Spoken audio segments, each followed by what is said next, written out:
నర్సీపట్నం నియోజకవర్గ ZPTC ఎంపీటీసీలతో YS Jagan భేటీ అయ్యారు. MLC ఎన్నికల నేపథ్యంలో వ్యవహరించాల్సిన వ్యూహంపై దిశానిర్దేశం చేశారు. ఎమ్మెల్సీ ఎన్నికల్లో మెజారిటీ లేకుండా టీడీపీ పోటీ చేస్తోందని, కొనుగోలు చేసి ఎమ్మెల్సీ ఎన్నికల్లో గెలవాలని చంద్రబాబు చూస్తున్నారని చెప్పారు. సీఎంగా ఉన్న వ్యక్తి ప్రజాస్వామ్యాన్ని కాపాడాలని, కానీ చంద్రబాబులో అలాంటి విలువలు లేవన్నారు. చంద్రబాబు లాంటి దుర్మార్గుడితో యుద్ధం చేస్తున్నామని పార్టీ శ్రేణులకు వివరించారు.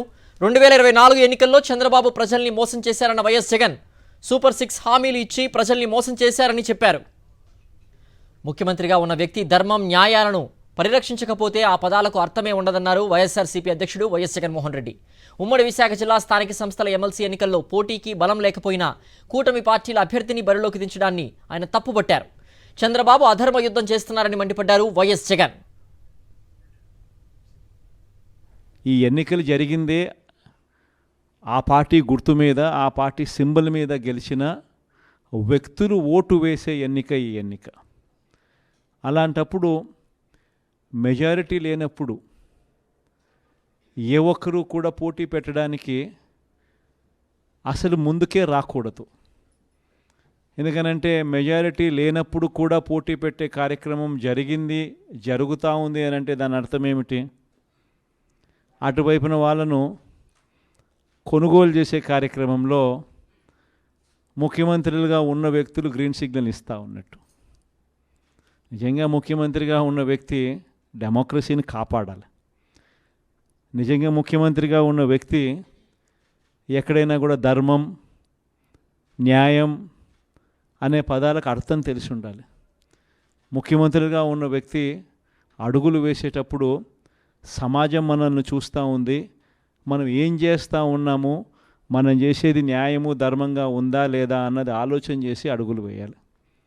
కానీ అన్ఫార్చునేట్గా చంద్రబాబు నాయుడు అనే ఒక దుర్మార్గుడితో యుద్ధం చేస్తూ ఉన్నాం.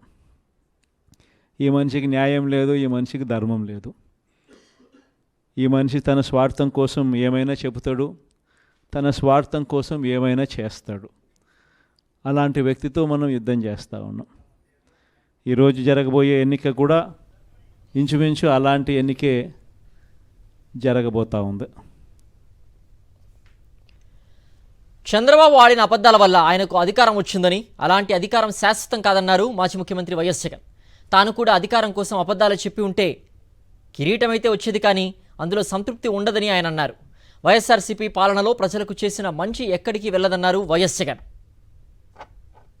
సూపర్ 6 అంటా ఉన్నాడు, ఆయన రైతులకు 20,000 అంటా అన్నాడు. మనం కూడా 25,000 చెప్తే బాయే కదా. ఆయన నీకు 15,000, నీకు 15,000, నీకు 15,000, నీకు 15,000 అని చెప్తా ఉన్నాడు.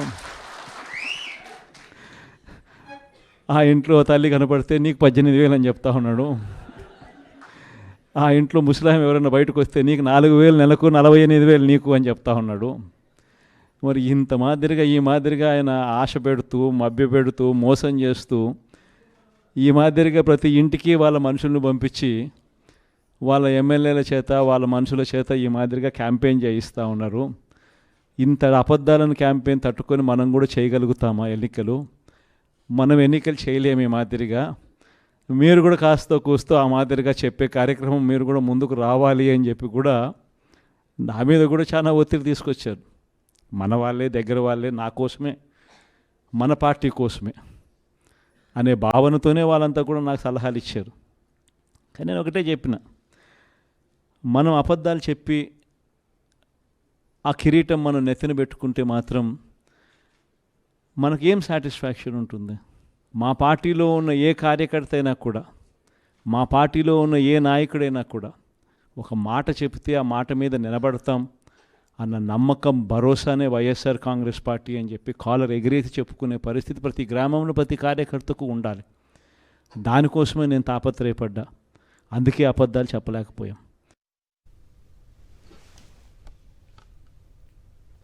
చంద్రబాబు అధికారంలోకి వచ్చిన 2 నెలల కాలంలోనే కూటమి ప్రభుత్వంపై ప్రజల్లో విపరీతమైన వ్యతిరేకత వచ్చిందన్నారు వైఎస్ జగన్. వ్యవస్థలన్నీ నాశనం అయిపోతున్నాయని, ప్రభుత్వ స్కూళ్లు ఉంటాయా అన్న పరిస్థితి నెలకొందని ఆయన విమర్శించారు. జగన్ ఉండి ఉంటే అనే చర్చ ప్రతి ఇంట్లో జరుగుతోందన్నారు వైఎస్ జగన్. దీని గురించి మాట్లాడాల్సి వస్తే ఎక్కడైనా, ఏ ఇంట్లో అయినా కానీ ఎవరైనా ఏం మాట్లాడతారనంటే, జగన్ బాగా చూసుకున్నాడబ్బా, జగన్ మా అందరికీ పలావ్ పెట్టాడు, బాగా చూసుకున్నాడు. కానీ చంద్రబాబు నాయుడు బిర్యానీ పెడతానన్నాడు. కాబట్టి కాస్తో కూస్తో మోసపోయాము. ఇప్పుడు ఆయన పాలన వచ్చింది, బిర్యానీ పోయింది, పలావు పోయింది, పస్తు పండుకునే పరిస్థితిలోకి వచ్చినాము అని చెప్పి మాట ఇవాళ ప్రతి ఇంట్లో కూడా వినిపిస్తూ ఉంది. కాబట్టి ఖచ్చితంగా చంద్రబాబు నాయుడు చేసే మోసాలు, అబద్ధాలను చాలా వేగంగా ఆయనకు చుట్టుకుంటాయి.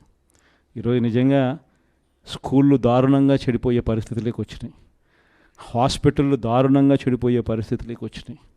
ఈరోజు వ్యవసాయంలో రైతులందరూ మళ్ళీ క్యూలలో నిలబడే పరిస్థితులకి ఇవాళ కనిపిస్తూ ఉంది.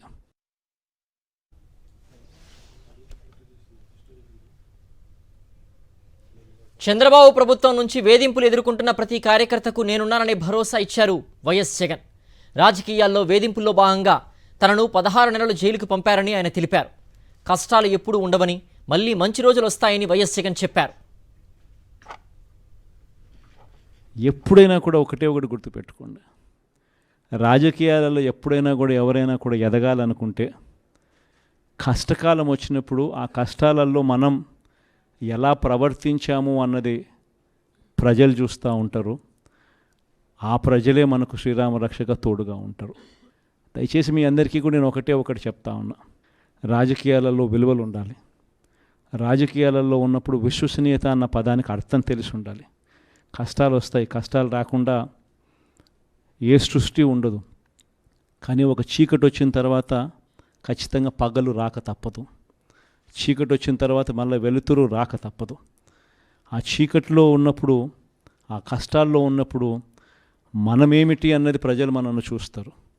మనమేమిటి అన్నది ప్రజలు మనల్ని చూసినప్పుడు ప్రజలు మన పట్ల ఫలాని వాడు మా నాయకుడు అని చెప్పుకునేంత రీతిలో మన యాటిట్యూడు, మన బిహేవియరు, మన క్యారెక్టరు, మన గుణగుణాలు ఉన్నప్పుడు ఆటోమేటిక్లీ మళ్ళీ మనం ఇప్పుడున్న స్థానం కన్నా ఇంకా పై స్థానంలోకి ఎదుగుతాం. ఇది మాత్రం ప్రతి ఒక్కరూ ఖచ్చితంగా గుర్తుపెట్టుకోమని కోరుతా ఉన్నా. ఈ 5 సంవత్సరాల పాలనలో మనం ధైర్యంగా ఉండి, మనం గట్టిగా ప్రజలకు ఇంకా మనం చేరువుగా ఉంటే చాలు, ప్రజలకు మనం తోడుగా ఉన్నట్టుగా దగ్గరగా ఉంటే చాలు. ప్రజలే చంద్రబాబు నాయుడును తెలుగుదేశం పార్టీని తిడతాబోతారు. ప్రజలే చంద్రబాబు నాయుడును తెలుగుదేశం పార్టీని నామరూపాలు లేకుండా చేసే కార్యక్రమం కూడా ఖచ్చితంగా జరుగుతుంది. మనల్ని మళ్ళీ ప్రజలే దండలు వేస్తూ మళ్ళీ మనల్ని పిలుచుకునే కార్యక్రమం కూడా ప్రజలే చేస్తారు.